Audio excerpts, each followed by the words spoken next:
Hey guys, thank you very much for joining us today. With me is Carlos Barboza.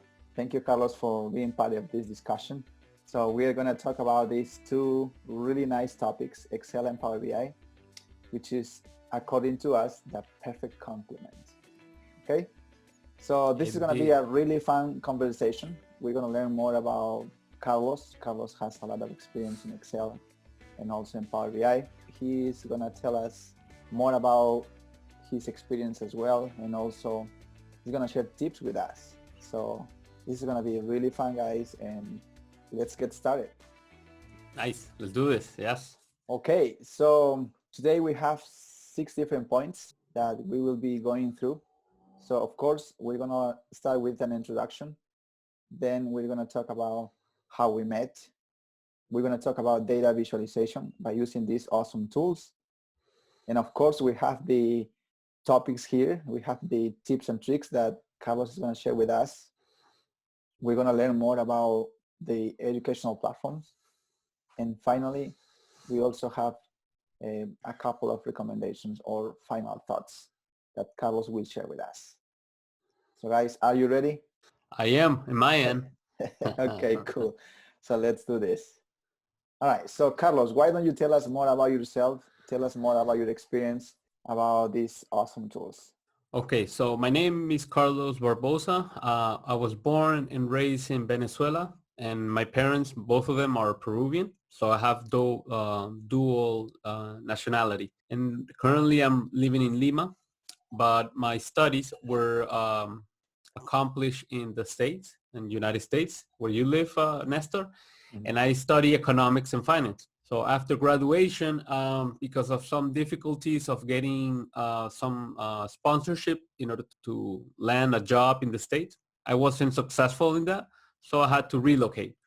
So when I moved down after college to Peru, and I landed my first job as an analyst for a retail company. Well, actually, not a retail. They sell products to retailers, and this company is an importer of electrical appliances, small ones for the kitchen, for the house, for personal care. Basically, my job was to be an analyst of sales. They had a lot of data, but it was all disorganized, unstructured, and they had different CAMs, key account managers, and each of them, which handled their own way of storing and retrieving the data and consulting all the information. But it wasn't uniform. It wasn't standardized. So what they wanted is to know, okay, can we consolidate all the data from all the executives? Yeah, we can do that, but we need to first plan it and then have some sort of tool that can store a lot of data. At this time, they were collecting data from 2010 and I arrived in 2012. So they had 2 years of data that they didn't consolidate it. So the upper management, they will see the data from one account manager and then they will separately see the data from another account manager, but they didn't know how much in total is what they're selling on the floor, on the retails, on the supermarkets, on the shopping center. And they wanted to know the total number. So in order to do that, we didn't have SQL Server, MySQL, Oracle. We didn't have like a good tool to store the data because we had it all unstructured, very dirty. We had to clean it. We had to shape it. So the next tool was Excel. But Excel at that time, I didn't know about Power Query. So we had to do some macros. We developed them and then that worked nice. Myself, I wasn't involved in that process. It was another person, but we worked together. And then the tool that we didn't we since we didn't have SQL Server or MySQL, even MySQL is free or Oracle, is because the budget, we were limited. They told us, hey, you figure it out, see how can you do it. And the next tool that was available was Access. So we did Access and Excel, and those two were a good combo at that time, and we developed the whole reporting. And then it wasn't until 6 years later that I hopped into the roller coaster of Power BI, which is now where everybody's trying to really get involved because it's a very good tool. Now, in my case, I use Power BI to data explore the data as the same way some people like Tableau users use Tableau to explore data and then build reports. I do the same way, but I still land many of my reports in Excel because at the end, and I don't want to say this and as an arrogant way, but in the end, Excel is the king. At the end, everybody wants to, they still see the report, but they still want to play with some numbers because of personal biases and personal interest of all the users.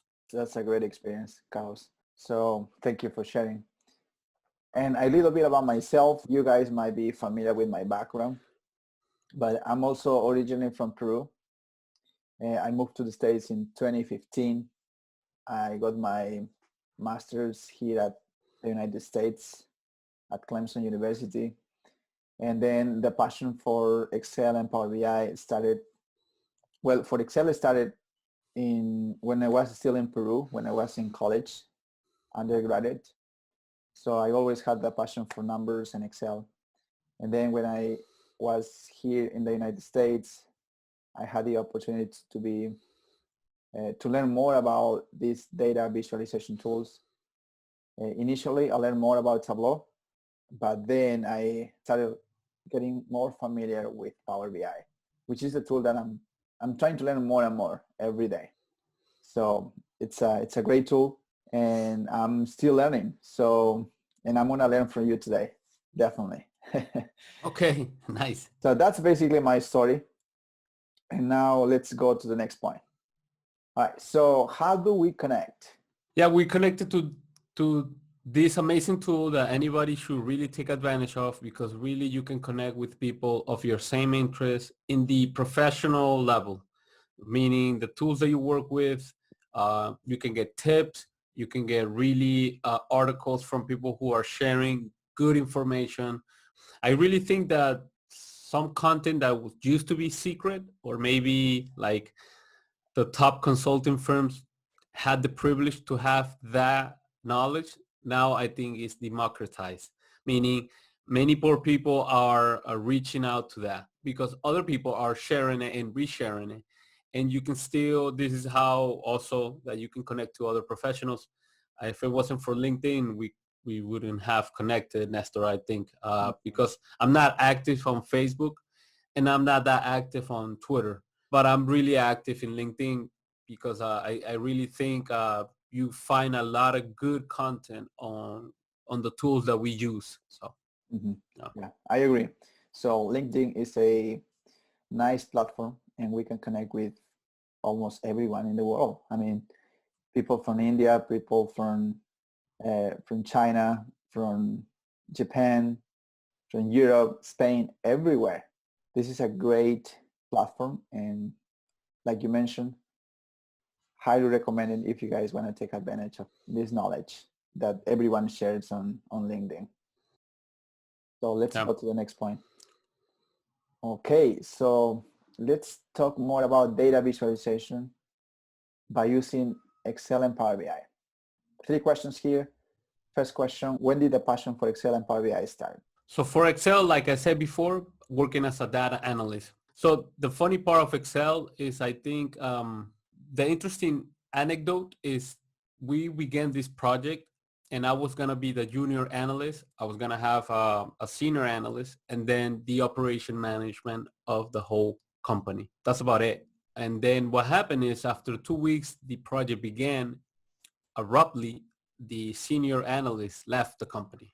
He just like disappeared. So the operation managers asked me, and I was a junior analyst. I didn't have that experience, in my opinion, at that time to really take forward this project. But he asked me, "Hey, look, do you want to take a lead on this and try to see if we can work it out?" You know, it was my first job. I didn't want to say no because maybe they could like maybe lay me off later and or fire me, right? So I say yes, let's do it. But I didn't know what I was getting into. So I knew Excel in college, basic statistical task, basic analysis, solver, and many other things. But I didn't know about data modeling. So I didn't know about what foreign keys, primary keys, and all that jazz means at that time. So I really had to like the next weeks I had to like stay up to 4 or 3 a.m. in the morning just on YouTube learning about basic database principles in order Mhm. for this to work. And then Excel too. Excel is fun, YouTube channel, and then many other channels once. But I remember watching a lot of that in order to understand array formulas, in order to understand some complex stuff in order to get the reporting going on. And then that's how it began. I think Excel, I feel like sometimes Excel chose me and I didn't because Mm. I really said yes to the question, but it was a hassle. And really through that struggle, and I opened my eyes that Excel is really a great tool, a very versatile and very flexible tool that anybody should really know because it really can get you to a lot of places. It's like driving, know how to drive because you can get to a lot of places, right? So just any car, right? And then Mhm. Power BI, just in 2018, not in 2015 when it really began because I was still using the same motors that Power BI has, which is Power Pivot and Power Query. I was using it in Excel more than in Power BI. And then it wasn't until Power BI somebody showed me, hey, look, we're doing this and that and some dashboards and wow, they look good. And maybe that was at the time where I got hooked. I was like, wow, okay, let's check this tool because it's really like getting more potential. So Mhm. Oh, that's good. So you mentioned about the sources they use to learn these tools. YouTube. Have you used other sources, or YouTube was the only source that you used to learn these tools? So I say that about like at that time was 90% YouTube, like just Hmm. watching a lot of YouTube. The only bad thing about YouTube is that it's an ocean of information. Sort of have to navigate and take notes on what channel is giving you what information that you need. I Hmm. have seen that some people focus on formulas, some other people focus on pivot tables, some other people focus on charts. So you really have to really navigate and take notes and know where you wanna be spending the time in because really you can just like start with one video and then in more videos and that what's most important is that you watch the video and put it into practice. Right. And then I started getting books. So one of my first books, which I sort of was this one, Hmm. is actually the first book that I got about Excel and also about data visualization. Hmm. Usually right now here you can see John, welcome back. Hmm. That guy is a myth, is a legend. He's alive, but he's a legend. He's one of the best. I think he disappeared. I don't know. He Yeah. just went and he's retired. That's what a lot of people say. But you he's on know, vacation probably. yeah, yeah, but and Okay. books, reading. You have to read a lot. I know reading is not sexy, but there's so much knowledge too that you have to read and really digest as well. So, and after that, I would say the last one that I'm doing is actually webinars. So there's a lot of going on LinkedIn because of the whole COVID time that we live in. So you always stay tuned on webinars because they're more specialized. They share great tips, and you can really see if people are really like sharing very like specialized information and tips. Yeah, that's cool. So any recommendations that you have to learn these tools? Yeah, just really stay open, stay flexible, stay hungry, um, and really just practice. But really stay hungry. Don't. I think once you get into one of these two tools, really you're gonna learn a lot, and you might end up opening new doors. That's what I say always about Excel. If you master Excel, you're gonna open new doors, which is gonna be maybe R, maybe coding, maybe web development. But because you really grasp Excel is a development tool. Maybe some coders don't like that, but it is a reality. It's a development tool. You develop formulas, and actually formulas is coding. And I'm not saying this. I'm saying people who have done research, scientific research about this, that they say, if you're building formulas, you're pretty much coding. And in Power BI, you're doing DAX. DAX is a formula language. You're pretty much doing coding too. Coding, I know it sounds advanced, but you're developing, and that really enhance your skills to design tools, to design products. And then the other recommendation as a bonus, really understand database principles in Excel, because that's the basic knowledge that you need to have for Power BI. Those are good recommendations. Cool. Let's go to the next point real quick. Perfect. So here we have 8 tips for in Excel for in Power BI. It seems like these are great tips, and I'm going to stop sharing so you can share your screen so we can go over those tips real quick. Okay. Fine. So the first tip is about tablize your data. Okay, tablize your data. And I say this because tablize, actually, it comes from the phrase from visualize your data.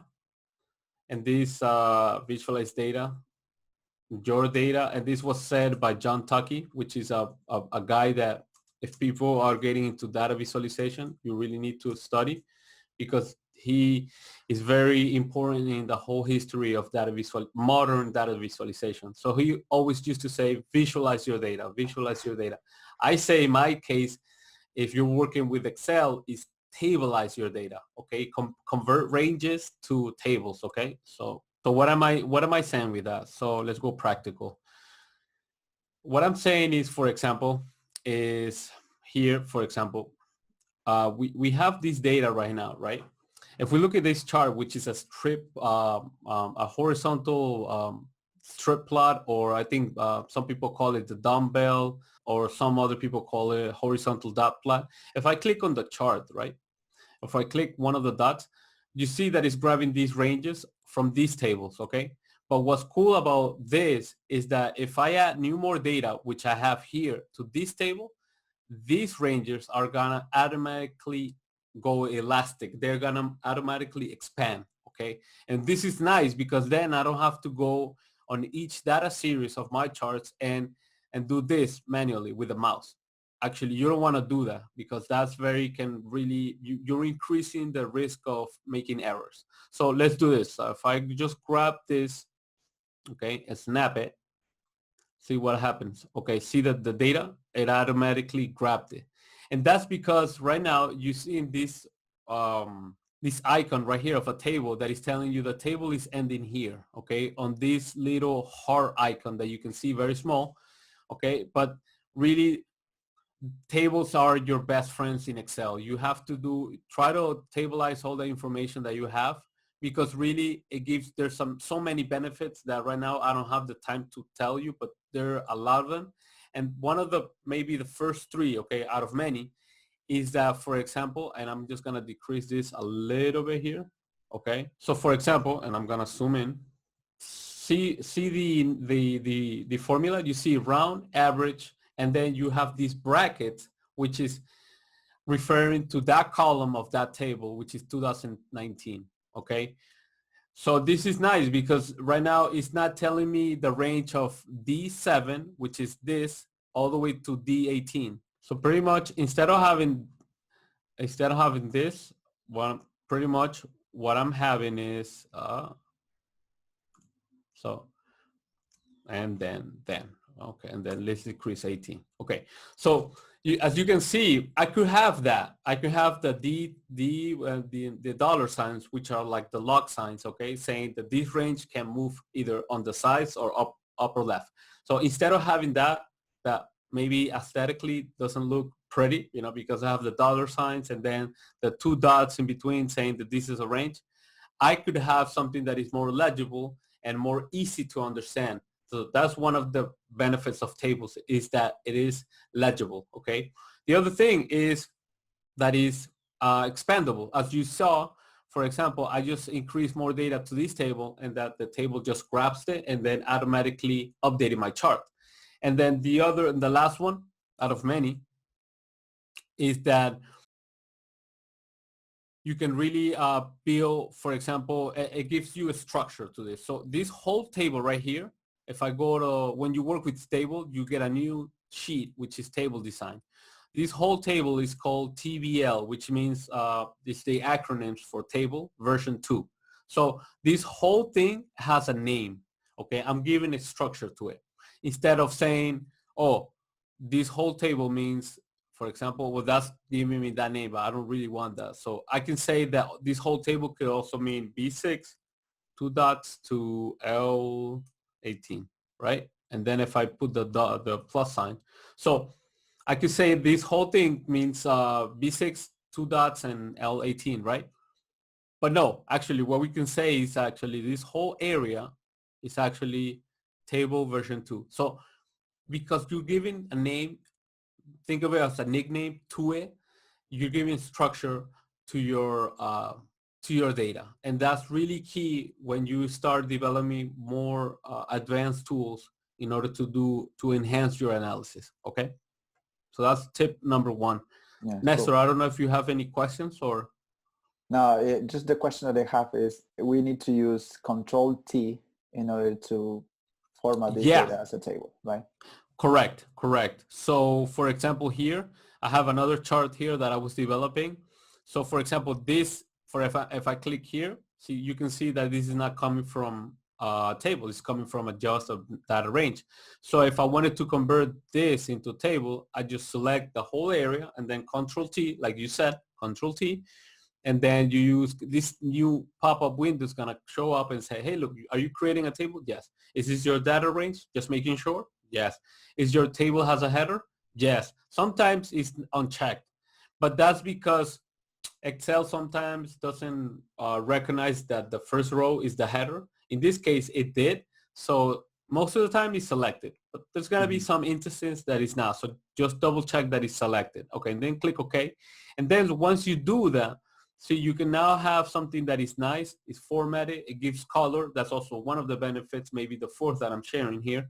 And you can also change the color to the one that you prefer. I always go neutral because of color theory and many other stuff that you learn in data visualization. So I always go with a gray color just to sort of stay neutral. That way, and I'm sharing a bonus tip here. That way, when you put a yellow, it pops up because the background is neutral. Okay. So Yeah, that's a good one. Cool. okay. So we go back and then data calculations and visualization. Okay. This is sort of a methodology, but it's also an approach. Okay. What I'm saying here is that, for example, what you want is to separate the three, meaning you want to have on one sheet your data. Okay. For example, this data of this report is about just 58 rows and about 10 columns. That's it. Okay. But you want to have it separated. Okay. You want to have this whole data, and let's zoom out a little bit so maybe we can see the whole thing. That's the whole thing right there. You want to have it, your data, your raw data, your primary sources separated from the calculations or the data modeling, and then also that separated from your viz. So your visualization, your presentation, your charts, your report, your dashboard. So this is the data, DB, and then we also have calculations, which is the second item, okay? This is where you wanna have your calculations, meaning you go here and I'm putting all the calculations that I'm gonna be behind the scenes of my charts. So right now you're seeing another table here that is actually feeding the information to my charts that you're gonna see on the third item. But see, this is separated from data and this is separated from the charts. And now let's go to the last item, which is reports. And this is a report. So what you saw, the second item, is the formulas that are behind these charts, because this report is dynamic.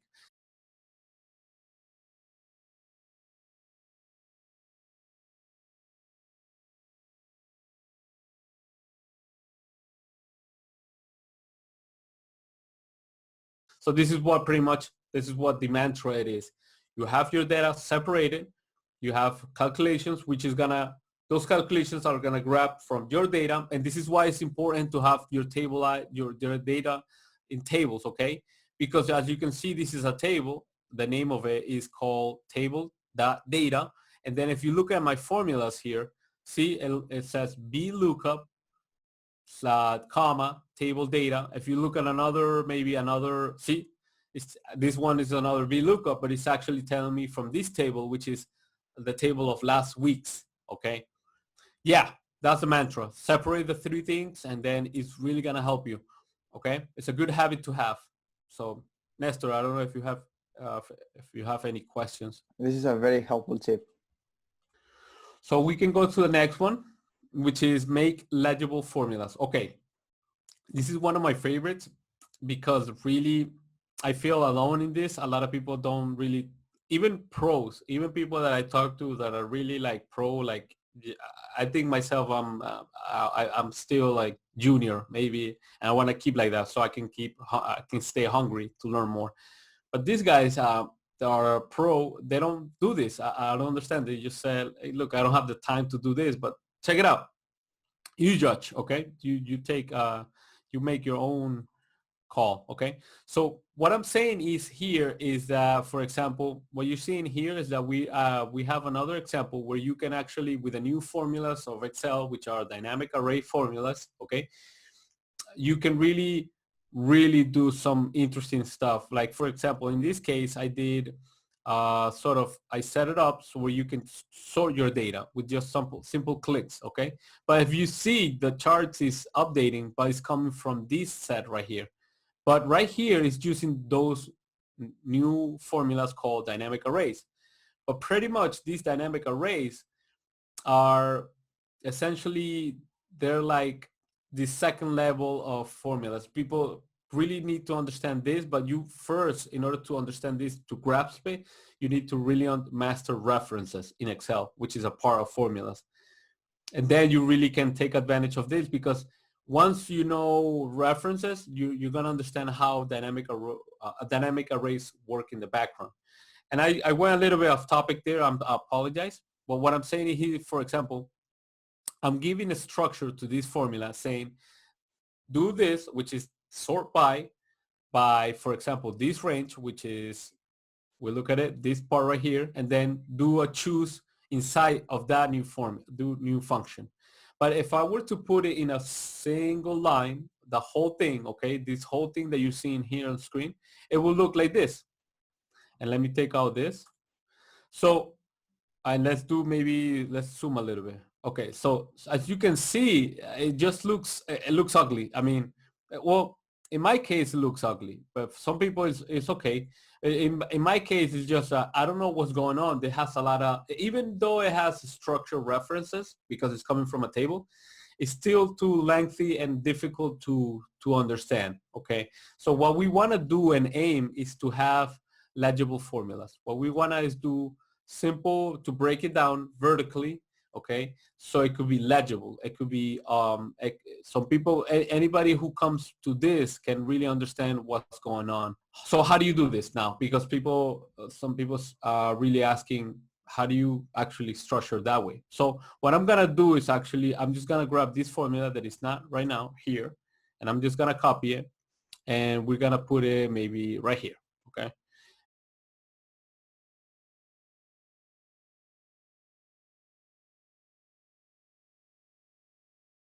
Okay, so see, look at this. Because of the Excel is zoomed in, you're seeing a formula that is actually like maybe wrapped up, it got wrapped it up, right? It's hard to see this. It's hard to really read and see what's going on. But if we break it down the way I'm telling you with Alt Enter, really can help you a lot. So what I'm gonna do is just the first part, which is of this argument of this function, I'm just gonna do and press Alt Enter. And for Alt Enter, the Alt is right next to your keyboard right here, okay, right next to the space bar, okay, and then Enter, as we know, when you hit it to send a message or anything. Alt Enter, and then space bar, okay. Space bar is this keystroke, the biggest one on your keyboard, and then you start pressing it a couple times until you see where you want to align it to. I always go after the parentheses, and then I move with my keyboard shortcuts, my arrows, okay, and then I go back, I go to where the first comma is located. I go over the comma and then Alt Enter again. because that, as you can see on right here, is the second argument of this function, which is by array 1. And actually, I'm going to press spacebar and align it to the first part. So now, since we have a function within a function, this is called nested functions. What we're going to do is now decide, okay, now I have these choose. Now I have this D11. Now what I'm going to do is I'm going to grab the second argument of my choose and go after the comma and then Alt Enter and align it after the parentheses, the opening parentheses of choose. So you can see I'm aligning my stuff. It's starting to have a little bit of a legible shape. Let's call it that. And then I go back all the way to this comma and Alt Enter. And eventually this can become a repetitive process, but look at it as an investment. And because it's going to pay off later, really. It's going to pay off when you come back to this workbook that you left for weeks, days, maybe months out in the cold, right? And then now you really have to review it because of certain reason, right? But see, look, I already converted the formula. Now the formula looks legible. It's because now you can read it down or vertically.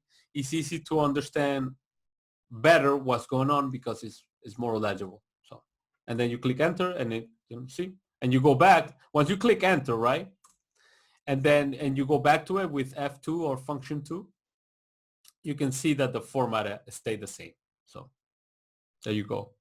Anybody has any question, Nestor, or are we good there? So that's a good one, and we use a lot this type of formatting in DAX as well in Power BI. Yeah, so some people are grasping this because they're seeing in Power BI with DAX, yes, but on the spreadsheets we should see it more often because it really can help people and save time.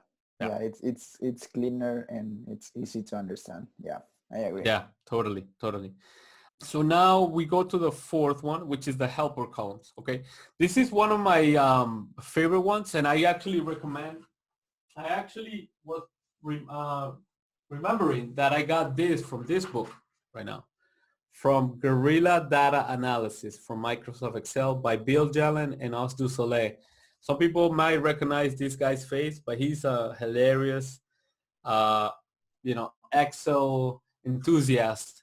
And he talks about this on his book, okay? It's about breaking a problem into pieces, okay? Solving each piece, and then if you want, you combine the whole solution into one nice nested formula. So I'm gonna show you guys a real example. Actually, I saw a couple weeks ago, is this one. So I'm gonna show you as it is, okay? Because I didn't wanna like touch it, so people we maybe relate to how the formatting it is and how maybe, so it looks as real as possible, okay? So yeah, this is it. So the person was telling me, hey, look, what's happening is that I have a date here on column F, okay? And I'm actually, on column F. And what happened is that then I also have an end period, okay? And then that end period, well, I have this policy that I have to give 12 payments, and let's keep it this simple, okay? This is all human resources, procedures, but let's keep it simple. So it has an exit date, and then what he's telling me is that, and then after that exit date, I have to make 12 payments to that person. But those 12 payments, they have to start from that exit date. Okay.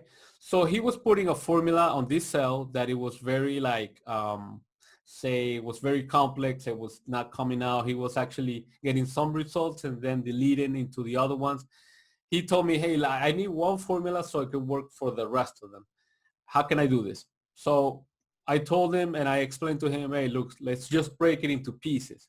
So what I told him is, first, you need to know when is the last month of those 12 payments, from that exit date. So we do that with this function, which is called end date, actually eDate, okay? And I'm just gonna zoom in, okay?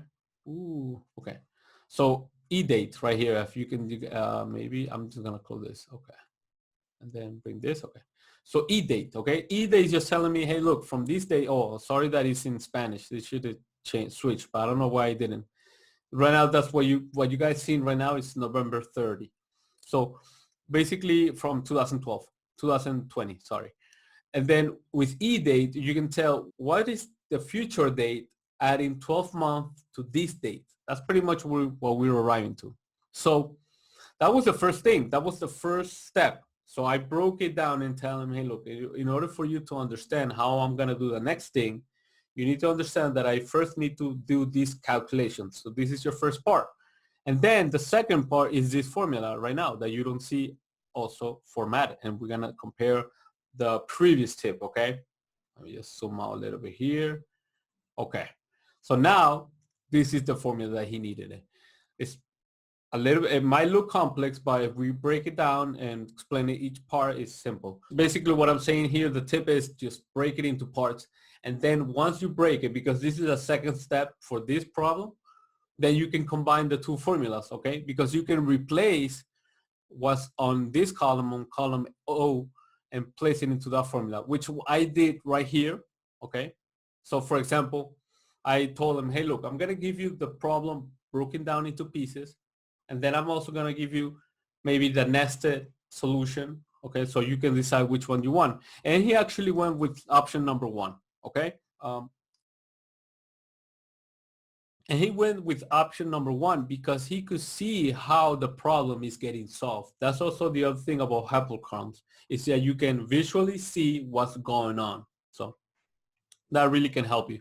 But once you know what's going on, maybe you can combine it and, so, and see what I did here and add in what the previous tip I told you about legible formulas. See, I don't have that end period column anymore because I put it inside this formula right here. And let's zoom out a little bit, okay? See, for example, there you go.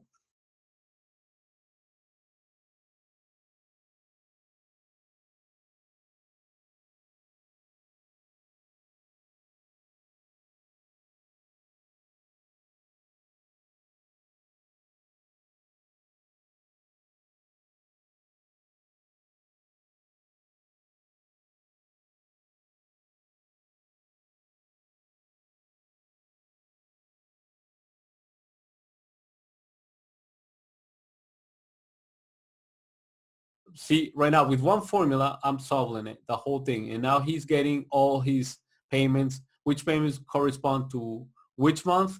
And after, for example, in this case, this person, move this, for example, this person right here, his exit day was on 31st of August. So if we put 12 more months to that, that will mean that July of next year, he shouldn't be receiving more payments, right?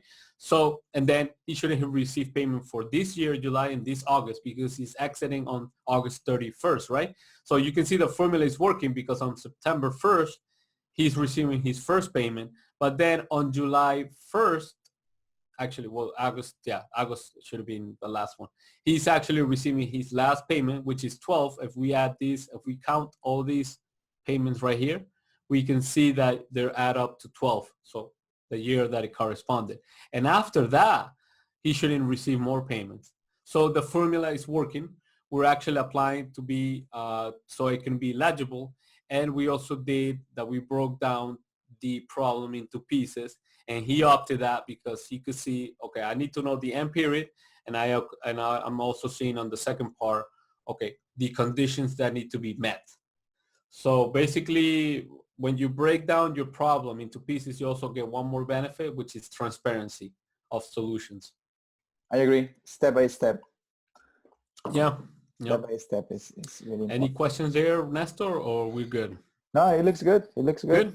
Okay, cool. So we can go to the next tip. Now we get into Power BI.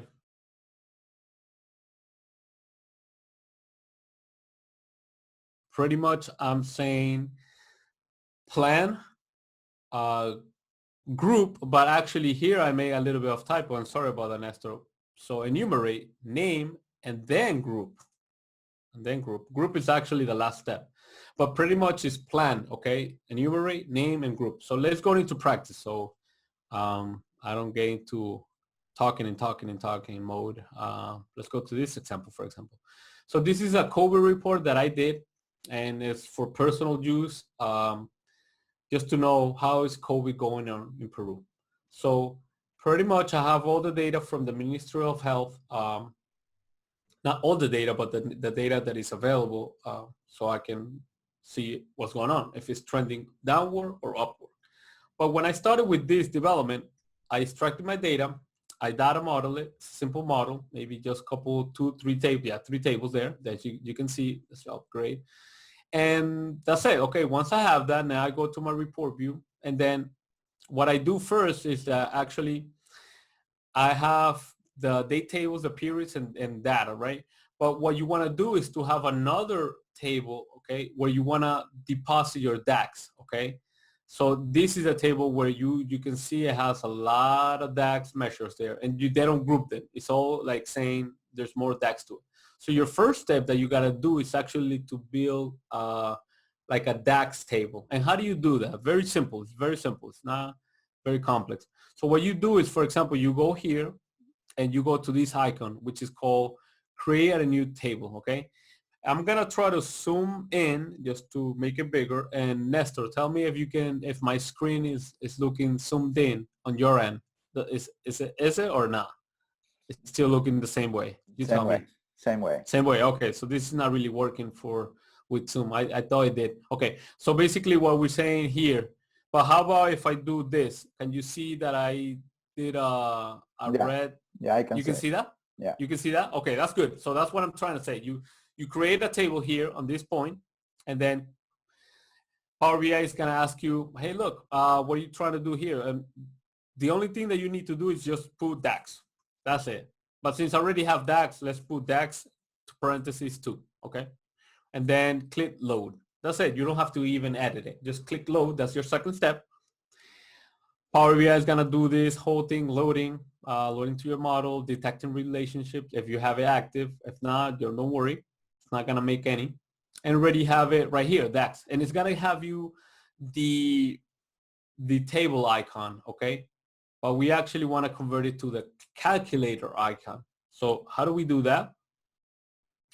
The way you do that is that you first need to put a DAX formula, whatever one that you want.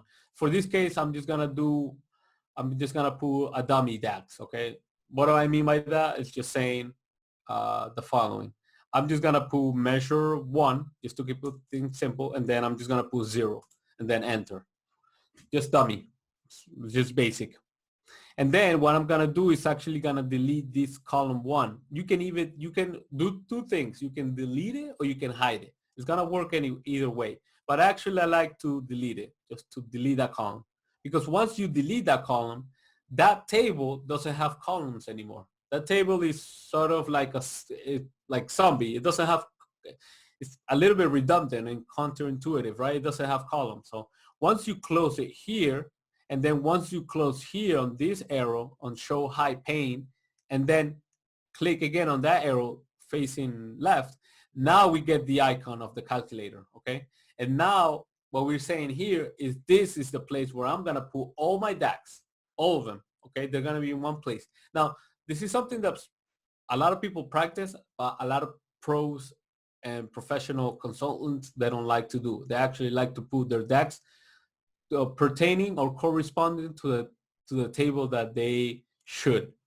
So this is something I'm just sharing this tape from personal. I find it that it's way organized to have it in all your DAX in one place, because that way you only have one place to look at your formulas, rather than if you have a complex model where you're looking at 50 tables or maybe more, and you're putting your DAX on each table that correspond to, then you might be lost, because you're gonna see, okay, where is this DAX coming from? And then you have to you have to research, and really you're basically losing time. So, okay. So that's for the first thing of planning, is to have it in one place. The second thing is to decide, okay, plan which are gonna be your basic metrics, meaning what is it gonna be like the primitive, like, okay, I need to sum my sales by units. I need to have the total sales by units. I need to have the total sales of discounts. I need to have the total sales of sales value, right? So pretty much these primitive basic metrics are the core ones, okay? These are the ones that are gonna be the basic for the base for the other advanced formulas, okay? So that's why I call it the basic metrics, and I call them to be just simple sums or averages or maybe even median, okay? yeah, once you identify which are gonna be, then you can group them, okay? But in between those two steps, you also want to enumerate your DAX. You want to start that what were your first DAX? So you put a 01 here, like I did. Maybe I can scroll that, maybe make it this bigger. Okay. So pretty much what I'm saying here is I'm putting a 01 to my first DAX formula, my 01, because I'm saying, hey, look, I'm starting to build my primitive, my core DAX measures. Perfect. And then once you go to the next one, you put a 02, like I did here, and then 03, and then 04. And you keep going on as much as you need to build your formulas, but give them an enumeration, because that's really going to help you to really easily find your DAX and which DAX you might need to enhance, fix, or audit. Okay. How do I get the whole enumeration? Where you, once you put a DAX, you actually just click new measure. And once you have that new measure, you at that point, you actually, well, it's working on Power BI. You're pretty much saying, hey, look, you have this measure, and you just put a 01 before that. Okay. And then, oh, actually, let's do 01 total sales. Okay.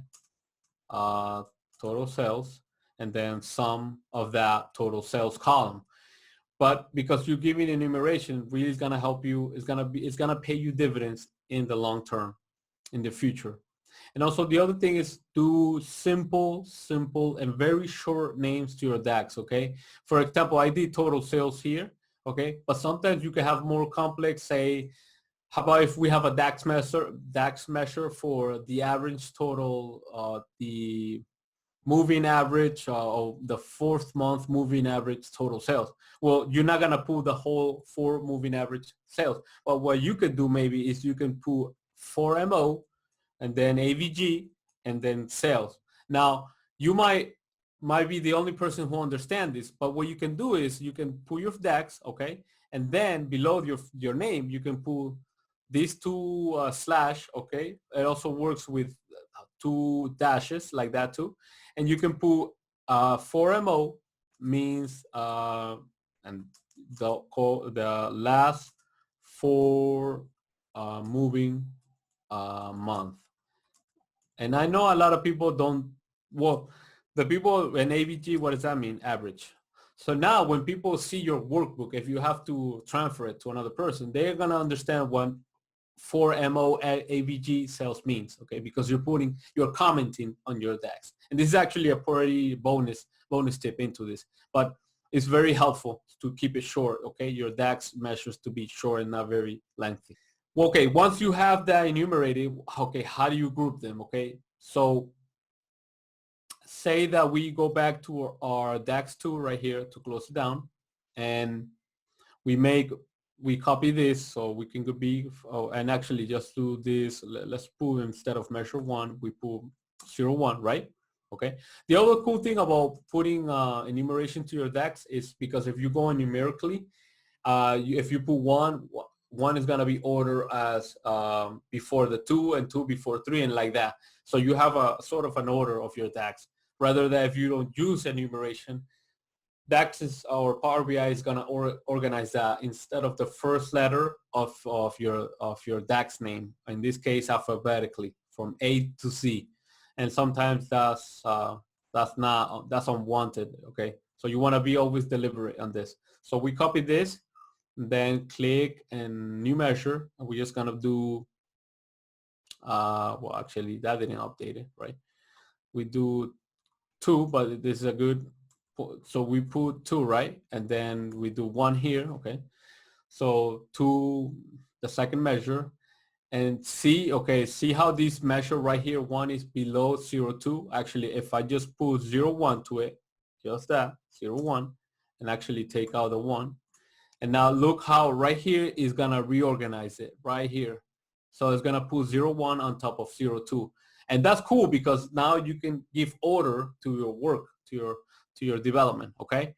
Say we add another measure here, and we're gonna add 2 more real fast. So because the first 3 correspond to a folder, and the fourth one doesn't. So 03, we have that. Now we are gonna add 1 more measure on here, 4th, and the last one for this tip. Okay, there we go. Okay, and then what we do here is that, okay, you can't, unfortunately, you can't do, or you can group here. So you have to go to the data modeling. And it's sort of like a dark area of this because it's like, why they put it so hidden, right? And well, you need to ask the Power BI developers. So once you have the 0, 1 measure, now you go to display folder right here. What I'm saying is you go right here. So here, what we're gonna do is now we wanna do 0, 1 and then folder, okay? So saying this is the first folder. You also want to enumerate your folders. That's also if you enumerate your stuff, it's going to be easy to find it later on. So now we have you can see that the measure 1 got indented to folder 1. So now what we can do is that we can grab measure 2 and just grab it and drop it, like you click on it with left click with your mouse, you hold it down, and then you drag it, and you see those let me see if I can zoom in. Let's see. Can you guys see the yellow dotted area that is surrounding the folder name? So Yes, yes. that's indicating me is like, this is where you're gonna drop it. This is where you want it. Yes, this is where I want it. And once you drop it, okay, Control 1, and then Power BI is actually gonna put it allocated there, and bam, and then we're gonna do the same thing with measure 3. Okay, cool. So now we can enclose this and see. Now we can say that 3 measures belong to this folder. So say that, for example, you have another folder, then you click on that measure and you click on 0 through and then folder. So this is my second folder. So now you're gonna see that that formula, you see the order here is indented right here. It's hard to see it, but you can see the calculator for measure 4 is a little bit indented inwards to the right and telling me this belongs to folder 2. So this is my tip, because really you wanna implement this. Look how, check out the order that I have, for example, for my DAX ones, that I have the basic metrics, I have my daily numbers, I have my moving average numbers, then I have my rates, which is the fatality rate, the recovery rate, the active rates, then I have weekly numbers for another analysis that I was working on, and then I have another folder because I was working something separate, which was to develop cycle plots, in case if there's some seasonality in this data, but of course there's not, because it's a pandemic. So yeah, so you give order, you give structure. That's the tip at the end. And any questions there, Nestor? This is a great tip. I mean, the more organized you are, the better, because I mean, you might know your data, you might know your analysis, but if you're sharing this report with other people, they might not be familiar with this data. So if it's really well organized, so that's very helpful. And also it's very helpful if you have a lot of measures. So that's good. Yeah, you're right, Nestor. And the other thing is that we tend to forget. We have memory issues, right?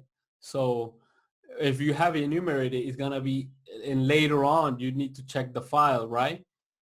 You need to maybe enhance it, or maybe review it, or maybe optimize it. It's gonna be easier for you to understand how everything or because it's order and enumerated, it's gonna be easier to you to find our spot where you need to do your work. So it's gonna save you time in the end. That's what we want. So now we go to Power BI as a data exploration tool. Okay, so this is a tip that I get because a lot of people are developing or using Power BI to make their final result. Like they're sort of, I hear some people saying, oh, what are you doing in Excel? You should do Power BI. Don't do Excel anymore and all that. And I starting to feel that there's this whole discussion about trashing Excel and saying, oh, Excel is old, do Power BI. But I understand what the idea is coming from, saying that Power BI can build you nice reports as Tableau or Click or MicroStrategy can do, even SAP. But at the end, these are tools. These are not the end means. The end means is insight, actions, decisions, and monitoring. That's the end means. And actually, when you build a whole fancy report, when it's well built and well designed, managers get the light bulb, see where they need to take action, and that's it. You maybe spend months developing a dashboard, and then the managers see what they also, because of their gut feeling, they also know what's going on, but they need to have the data to back it up. And they see your report. If it's well designed, they might even spend a couple seconds or maybe like less than a minute and be like, nice, okay, I know where I need to do. And that's it. You spend this whole month for this, this moment of enlightenment for the upper manager who needs to see your report. Eventually he's going to monitor and eventually he's going to review it. But what I'm saying here is that you can use Power BI to build reports, to build nice dashboards, but you can also do it to data explore your data. And what I'm saying here is, for example, is this case. For example, I'm going to show you guys real data and real stuff, like saying, for example, I'm building a couple charts and I'm just exploring my data. Right now, I'm just saying, okay, where is this growth coming and what is going on? So you see a first sheet and where actually I just pull my filter and I'm just going to go 1 year, a previous prior year. And see what I'm getting here is that there was no growth on the market. If I go a year before that, okay, there was some sort of growth, but it wasn't that big. If I go before that, okay, and if I go 2015, okay, wow, there was some growth, and then it was on the last month. So basically, I just put a couple charts, and I wanted to see one chart with the context of another one. But if I go back to 2012, because we're going through COVID, look, check it out. Because of those months where things were closed down, the stores, the shopping malls, now the market took a hit and it's right now increasing 20%. And now I can just see, okay, where am I growing? Okay, cool. So I'm starting to get some insights. Okay. And this is for the data developer, the data user. Okay. This is not for the end, your manager. Okay. So you go to another sheet and you put a couple charts and you have one idea. And now what I'm saying is here is like, okay, I have that we're growing 20%, but I want to understand where is that 20% coming from? Okay. I want to explore it. Okay. Before I present it. So now I build another sheet and I just drop a couple charts and be, okay, wow, it's growing right here on the last month, on the last 5 months. Okay. And the growth is actually coming from supermarkets. That's understandable because they never close their doors.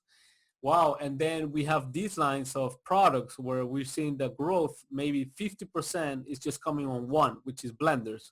Okay. And then we can go and see, okay, also the growth is coming from this brand, which is Oster, which is also have a 50% of market share.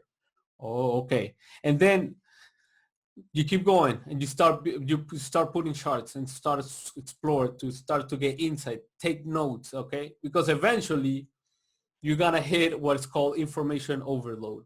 You're going to have a lot of information and now you have to decide, okay, there's a lot to do, but I'm going to have to prioritize and say, what am I going to show that really can have a greater impact? Okay. And sometimes what that really is going to lead you to is to the Pareto.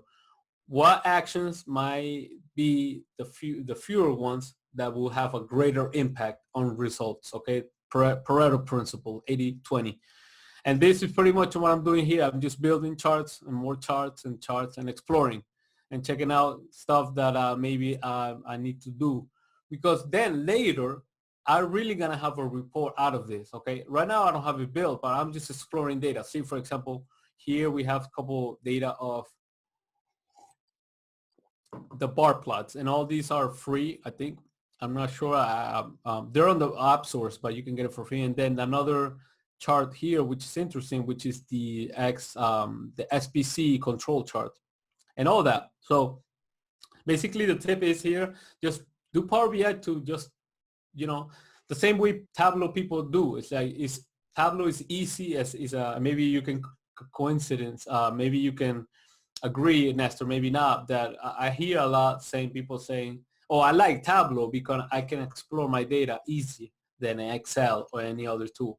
I really heard that a couple years ago, and now I see the same thing with Power BI. I mean, I do Power BI to that explore my stuff, and I'll show you the last step of this. saying that you guys saw these, for example, these two charts right now, okay? And then you saw the other previous one, okay? And now, for example, for this client, I am sort of building the last thing, which is the analysis, okay? Saying in a PDF file, can you just give me your interpretation of results? And this is it, for example. You guys saw that I did it in Power BI, then I come to Excel and I explain why I did it in Excel and not Power BI.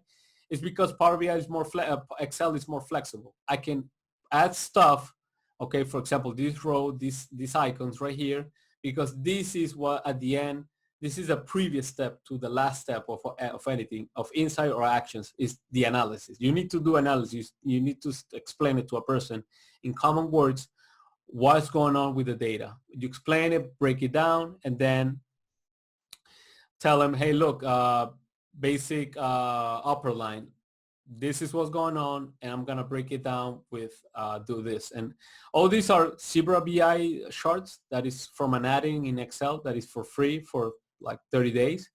But basically I did this, and then now if I go to print it, you know, basically now I click print, and now see you get this PDF file, a printed version to the upper management, because sometimes they don't have the time to see it on the laptop. They have it, they're in a meeting, they have some preferences, and you will always want to have the options available for them.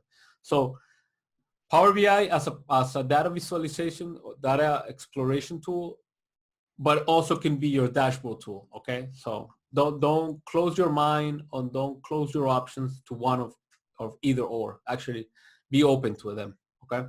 Any questions, Nestor, there or? No, I just have a comment. I mean, we have the app source where we can find free apps. So Yeah.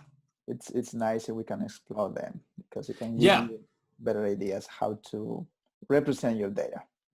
Yeah, basically for this, you just click on the three dots that is located in this area. So I'm just gonna click and do, this is what we want. So you click there and then click there and then get more visuals.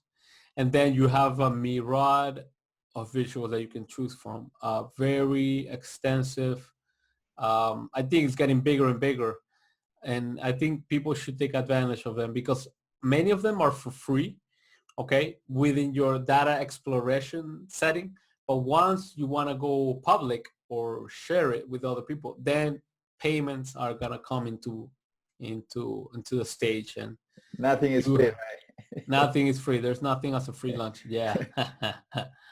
That's Well, I life. think my Power BI got a little bit Present. buggy here. Let's wait for it. But yeah, yeah. And those visuals that you saw, I know they're not too simple. They're a little bit advanced. They're coming from Zebra BI, which is, you can get it here. Maybe this is a bonus tip, Nestor. I think I'm sharing a lot of bonus tip. I'm gonna start charging, huh?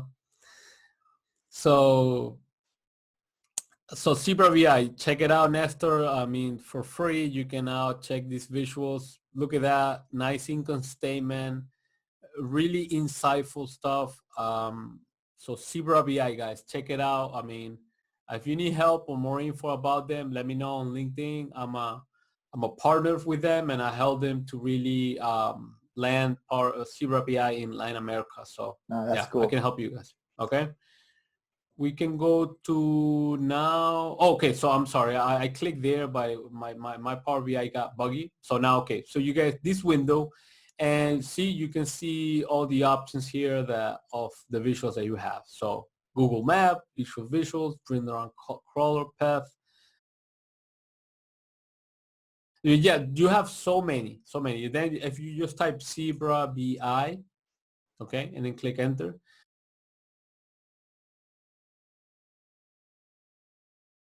you have to go to all here. First of all, and then you see Zebra BI and Zebra BI tables. And because it has star, it means that this is certified by Power BI, meaning that this visual is legit. It's not going to give you virus or Trojan horses. It's legit, okay? Now, none of the visuals can give you Trojan horses, okay? But it's just saying, hey, I'm backing up this visual because I trust the developer, okay? That's what the blue star means, okay? So we go back to and enumerate. So this step right here of enumerating and labeling your Power Query steps is sort of like the DAX one, okay? Meaning that what I'm trying to say here, and I'm just gonna go to my workbook, which is what I'm saying here is, for example, that you want to enumerate your steps, okay? This is what you want to do. Eventually, you start with one first steps. Well, you fetching the data, grabbing it, okay, from your source. And then you're going to shape it, okay? For this data, it was very complex. This guy had like 20 tables yeah, 20 sheets on one file, and he needed to consolidate it into one. And this is all the steps to it. So you can see filtering just sheets, then 02, not equal matrix for some reason. Step 3, you're saying just name and data. Then step 4, expanding columns, and then step 5, and you keep going like that, And eventually, because you're enumerating your steps, you're gonna have also an order of saying this is what's going on, okay, and this is going on this order, okay. It's gonna pay you dividends in time and effort later on, okay? Think of it like that. And then what you can also do is you can put a comment to each step. What I'm saying is you can right click to this and you can go right here where it says property, okay? Right there. And then you can right click properties and you say expanding columns, okay? Expanding columns, okay, yep. Expanding columns, comment, okay? You put that, click OK, and now, see, now you have this informative icon right here, okay? Now that informative icon is key because now what you're saying is if I can right click and what does that mean? Okay, oh, expanding column, okay. You're giving the user or your consumer the possibility to understand further what's going on in this step, okay? That really pays off. I know documenting is not really the best thing because a lot of people don't like it. But the other thing too is because if I added a comment on the interface, on the friendly interface of this, you can also go back to your script, advanced editor, okay, and say, where's that comment in? Well, that comment's right here. So you can see my comment is right there and it's telling me below step 3, the expanding column comment. And this is a tip for this. If you do the same thing with your DAX, but with your query step, it's gonna pay off. And if you give them a legit, coherent, logical name to that step, it's also gonna pay you off because in a briefly, you're telling this is what's going on this step, okay? The last tip is to build up a mock-up version of your report. Design is intentional. Okay, this is a mantra because what happened is a lot of people are building reports in Power BI, and unfortunately, I'm not saying I'm an expert and I'm the best. I'm just saying that you can see some reports that are like they were sort of developed like in a random order, okay? You don't want that. You actually want to be deliberate. You want to say, hey, look, this report start here and you can read it here. Like I did, for example, in mine. What's the title of this report? Okay, the upper left corner. Why? Because it's scientifically proven that we read in zigzag. We started with the upper left, and this is maybe because anthropology and sociology saying that because of how we read, with the exception of the Middle East, that they read from right to left, we read from left to right, right? So, and we've been doing this for centuries. And because of that, we need to put the most important information, and maybe this is another bonus tip. You want to put the most important information, okay, to the upper left corner of your report, okay, and then move to the right and then down. So for that, for example, this report was initially developed in Excel, and I can show you the version of it, which is this one. Where are you? Plotting COVID, right there. So see, I put the same report here, okay? Everything is organized, but before that, I did a lot of report layout, which it was this. It was saying, how is this gonna report, or why is this gonna report being organized? So I put the title, the title of the report, the source of the report is updated there. And then I'm going to put a KPI 1 here. I'm going to KPI 2 here, KPI 3, 4, and 5. And then on the charts, what I'm putting on this chart, on this space, okay, is line chart of daily cases. Okay. On the next one is a line chart of the positivity rate. Okay. On the next chart, I'm doing the recovery daily rate and also the active rate. So what I'm saying here is that you're being deliberate. You're being intentional with your report. Design is not by random. Design is always intentional. Okay. And that's my last tip. I don't know if you have any questions, Nestor. Now, this is a really good tip, Carlos, because like you said, we need to have a general idea about our outcome, right? Yeah. So we can do it just a quick mock-up just to make sure that we are delivering the right metric, the right dashboards, the right charts. So this is very helpful. Yeah, you can do it even on paper, but as long as you land the abstract on your mind, because we on our mind there's a lot of ideas and a lot of energy, land it to something tangible on paper.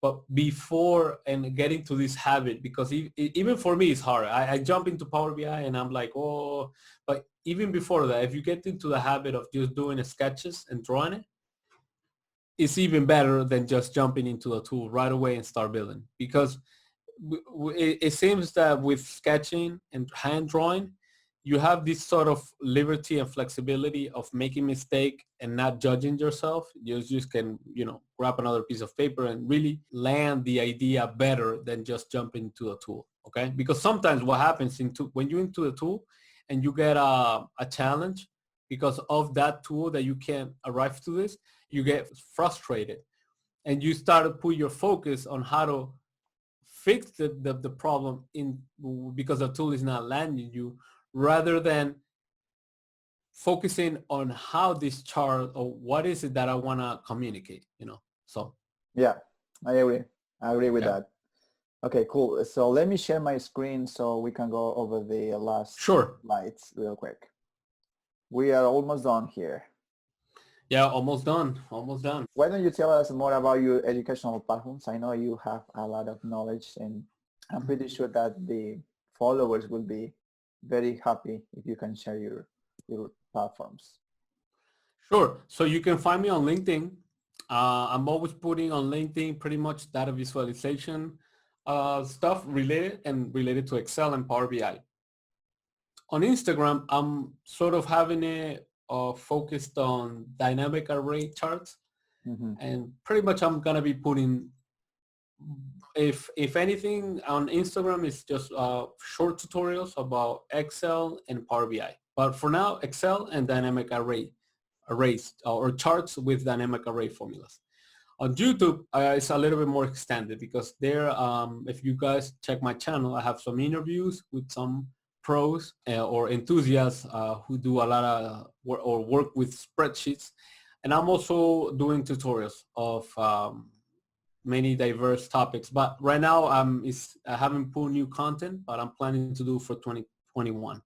Mm-hmm. On Twitter, pretty much I don't put a lot of content, but I'm reposting, if anything, the events, because there, as also in LinkedIn, you can find people saying, hey, I'm going to do this webinar or I'm going to do this talk.